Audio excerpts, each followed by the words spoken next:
Hey everybody, and welcome back to my channel. I'm Farrah, and in today's video we're going to be having a little chit chat about Dracula. Dracula by Bram Stoker. And this was my pick for Occult Detective October, and I just wanted to share with you guys a couple of my thoughts and why I really enjoyed this novel. So this chat will have spoilers in it. I did do a spoiler-free reading vlog about this, which I'll link down below if you're interested and you haven't read the book. But I just wanted to kind of talk about why I really liked it, and unfortunately that does include some spoilers. Now, I'm just going to say right off the bat, I didn't look into the themes of this too much. I read it totally for fun. I have no background in literature, and I'm a classics newbie, so I'm just going based on what I felt throughout the novel. Just wanted to add that in there. So, as we all know, Dracula is an occult detective novel which focuses more so on the investigation of Dracula as opposed to Dracula's actual life and all the horrific things that he does. Right off the bat, we are, as you know, we're presented with Jonathan Harker, who travels to Transylvania to help Count Dracula purchase an estate in London. And what I really liked right off the bat is the descriptions of how he gets there, the surroundings of Transylvania, the foreshadowing that he sees with the guy driving the coach who ends up being Dracula, all these little clues that we keep getting. And we as the readers, of course, know that Dracula's a vampire, but he doesn't know that yet. So I like how that was presented a lot. I also like the sense of dread that was built through the beginning as Jonathan starts to realize that Dracula may not be a human. And, you just see this feeling of suffocation come over him. So, Jonathan's very practical, it feels like. And even though he was getting this sneaking suspicion of what Dracula could be, he still respected him, and he still participated in the conversation. And he tried to keep his suspicions on the down low so that Dracula wouldn't know that he was scared and terrified and wanted to leave. So, for example, when Dracula wants him to stay for another month, he agrees, even though all the red flags are there and he really doesn't want to be there anymore. I liked how in the beginning, when Jonathan finally realizes that he's trapped within this house, these simple little observations become so important to him because he's confined to the castle, he's confined to this room. So these little things like the fresh air, he's just noticing all these little things around him a lot more. I love the scene where he discovers Dracula crawling out of the castle, like a spider. That was really cool. That is that aha moment that he finally realizes, not good. How do I get out of here? And you really start to feel his terror. So overall, there's just a great sense of tension within the first part of the book, Jonathan's main section with his journal. There's that slow psychological torture, that unraveling of not being able to figure out how he's going to get out of this situation, which culminates in the final scenes where he finds Dracula in the coffin, the body swollen with blood. That was great. That whole horrific scene was really well done, I felt. The descriptions on that were perfect. So the whole approach with the epistolary journal type of storytelling was really interesting to me because we're getting this story right after it happens. So we're getting these little chunks of stories right after they happen because the narrator's writing them down. So we know they're okay. As long as we're reading what they're reading, we know they're okay. And you know that once the journals stop coming, then something happened. So getting back to Dracula, I liked that we met him the way that we did. We met him in a he seemed very charming almost at first, and very sophisticated and almost friendly, but we're slowly introduced to the horrible natures that he has. And, I know there's some themes within this part of the book, but it is interesting that he doesn't hurt Jonathan. He's keeping him there, but he doesn't want to hurt him. He seems to only go after female victims, which is explored in the novel. But yeah, I kept thinking that was really interesting as well. And I kept thinking, imagine reading this in a time where there wasn't all this fan fiction and this pop culture surrounding Dracula.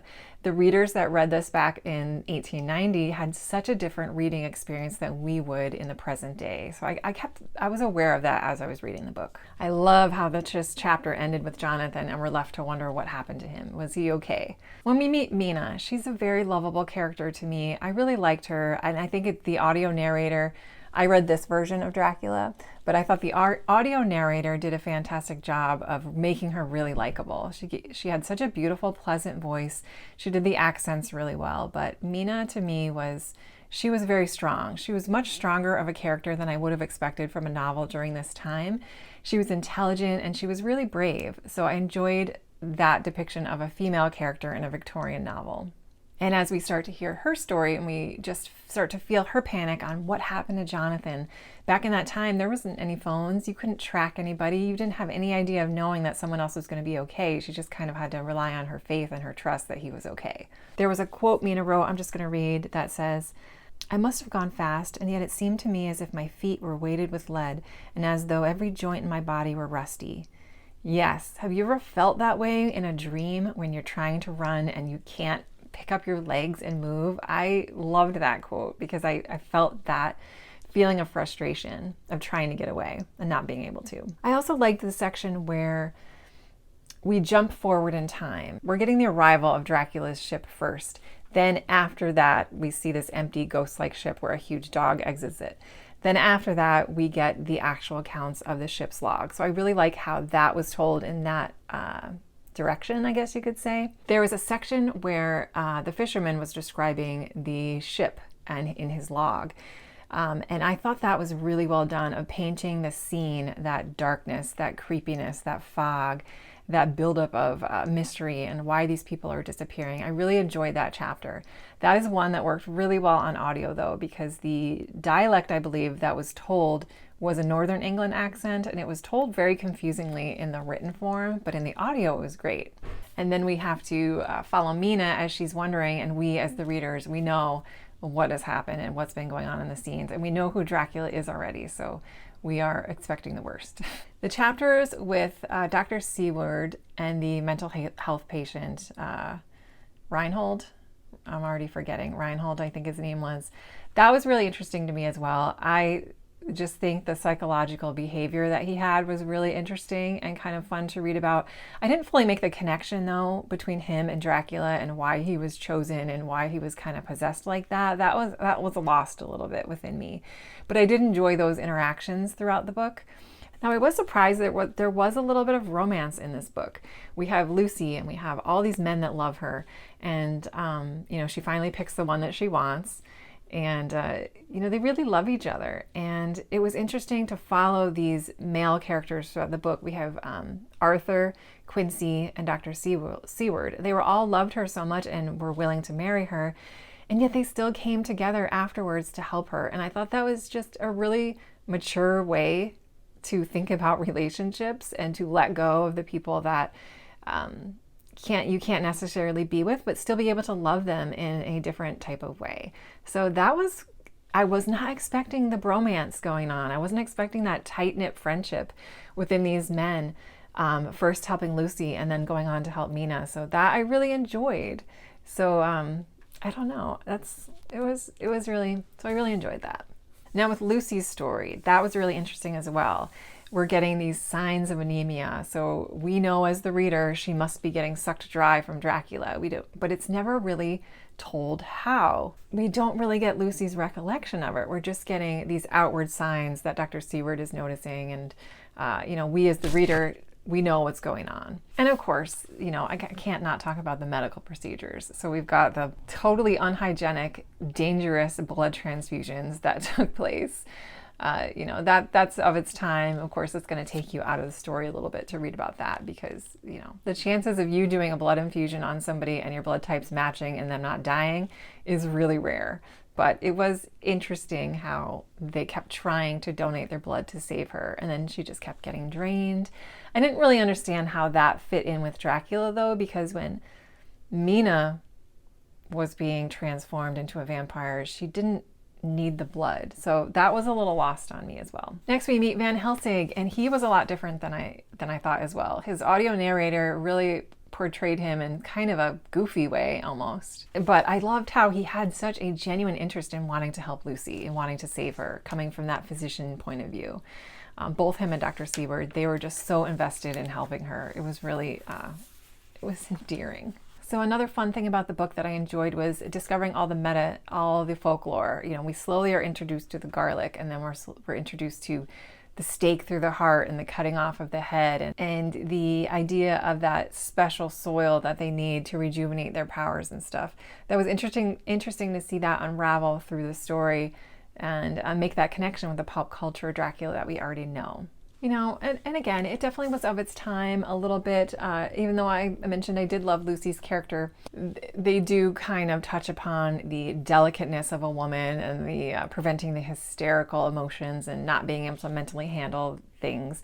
But Lucy, but Mina, I really think proved that she was a stronger character than maybe she could have been written. So I'm glad he bumped her up a little bit and made her easier to swallow as in terms of, you know, your female heroine in the story. So the story was a very slow burn. I'm not gonna lie, you're waiting and you're waiting and you're waiting for them to figure out how they're going to fix this, how they can save Mina, how they can get rid of Dracula, and it does take a long time to get there. So that could be a big critique I think a lot of people had reading the book. The whole scene with Dr. Seward and Van Helsing, when they find Lucy and they finally realize what's going on with her, they're able to set her free in a very easy way. I kind of appreciated that the conflicts resolved fairly easily. There wasn't a lot of back and forth angst or torture to the reader where we have to see things like continually get worse.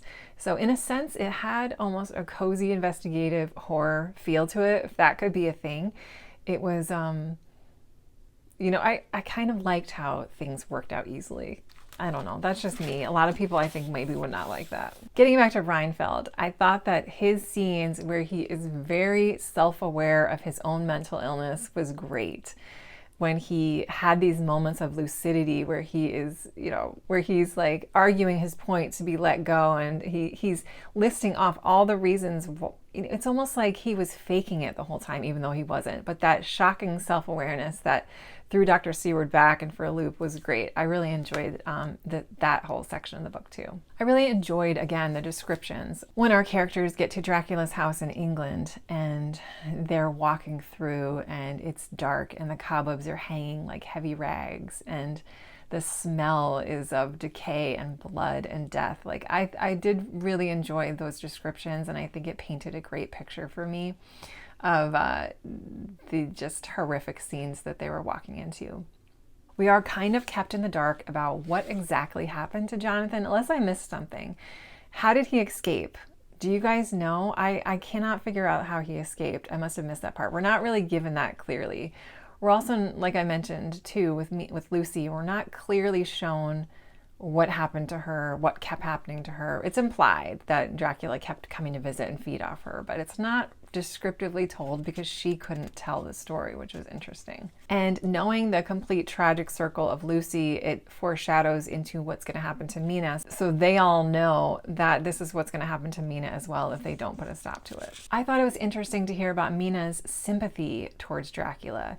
And once she has started to transform into a vampire, and hoping that everyone would feel the same sympathy for her, and knowing that Dracula probably was a good person once, but because of what happened to him, he has grown into this monster. And so I think that was really interesting to show that point of it as well. And again, she knows that she's a good person, but she's afraid of what she's going to be turned into too, and it's not her fault.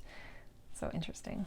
And I guess the last point I wanted to make was I like how Bram Stoker allowed the male characters to be emotional. I liked that he allowed them to fully love the women in their life and to mourn and grieve for them.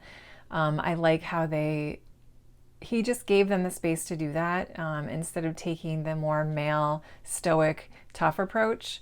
I was surprised to just find that these men were just able to really come together and help each other out. And, you know, Quincy's death in the end was beautiful, and how they honored him by naming their child after him. So I loved Dracula. I really, really enjoyed it. And I know this is going to be a book that I reread in the future just to see if I can get a little bit more out of it. And it's not a perfect book by any means. There were sections in the book, probably like the 70 to 80% point. I definitely got lost in the audio. I and I didn't really have time to go back in. I got lost a bit. Van Helsing's speeches were really, really long. The different dialects were very difficult to read if you weren't doing audio. But overall, I just really loved the novel. It was nothing like I thought it was going to be, but it was just as good as the people who said they loved it said that it was. So hope you guys enjoyed just my chit chat about Dracula. I would love to know if you enjoyed this novel down below and what you liked about it. And if you didn't enjoy the novel, why it didn't work for you. But thank you guys so much for watching. I really appreciate it. And I will see you guys in my next video.